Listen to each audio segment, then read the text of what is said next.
With Logan being released in 2017 and Hugh Jackman deciding to retire from playing Wolverine and Logan in the X-Men films, he has been the face literally of Logan for 17 years, from the release of the first X-Men movie in 2000 to the Old Man Logan released in 2017. Looking back on all of his work for the character, the question is this: has he hurt or helped Wolverine's appearance in media for casual comic fans, and was he a fair adaptation of the character? Let us go back in time. It is now the 13th of July, 2000. The film was just released in Australia, and moviegoers are speaking of the film's release, and people are discussing the ideas online. In the months and years since, people have had mixed reviews on his role of the character.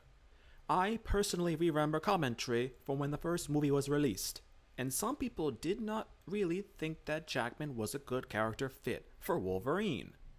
Remember, the film was just released and casual movie viewers were getting their first portrayal of Wolverine from the comics.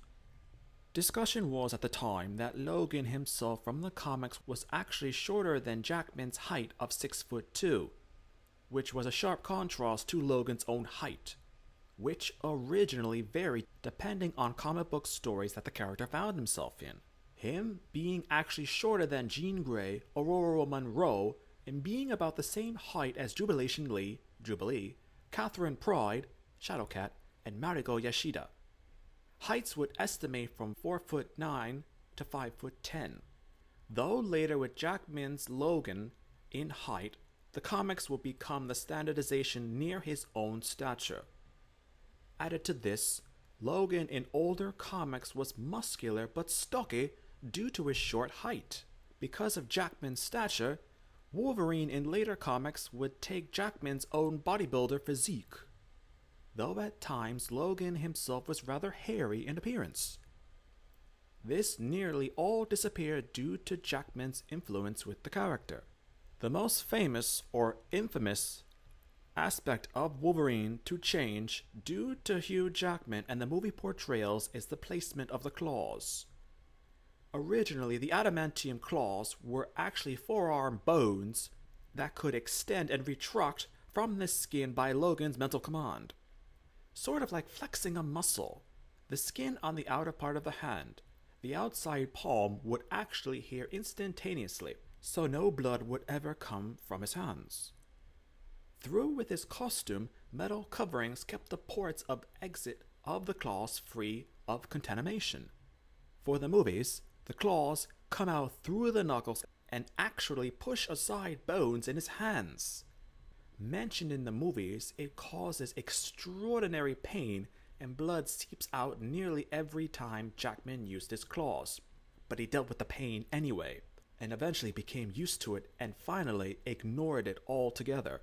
The movie placement of the claws was later adapted into the comic because Marvel liked his edgier display of Logan's claws. Another fact that isn't used anymore is that once again, due to Logan having substantial body hair, he had large sideburns and his hair atop of his head would actually end in points. His mask would actually account for this whenever he took on or off it. In the movies, this was completely abandoned due to Jackman having decent sideburns, but not like Logan in the comics. This was one reason why the mask for Wolverine in the movies was completely removed.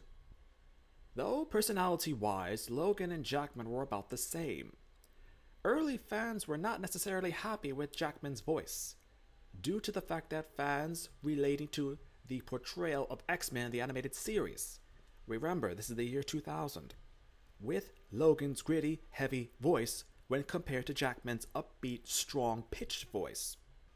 Personally, I was one of the people who was neutral to the then new adaptation of the character when compared to the comic book stories which portrayed his adventures and stories since the 1980s.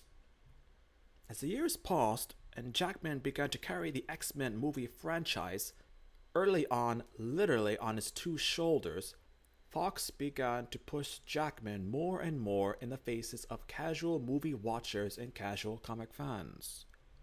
Nearly to the point, as mentioned, Details in newer comics were changed to reflect movie facts so that these fans would not get confused. Even to this day, I've heard and read older comic readers correcting so-called facts that newer or casual comic readers would refer to as the facts of the character. The character's real origin has also been extensively mentioned in another narration as to not confuse listeners and watchers. What do others think? Are you an older fan who remembers how Logan was portrayed before Jackman solidified the character for better or worse? Or are you a younger fan who might be eager to see what the character can be adapted to next? Discuss and think about the concept.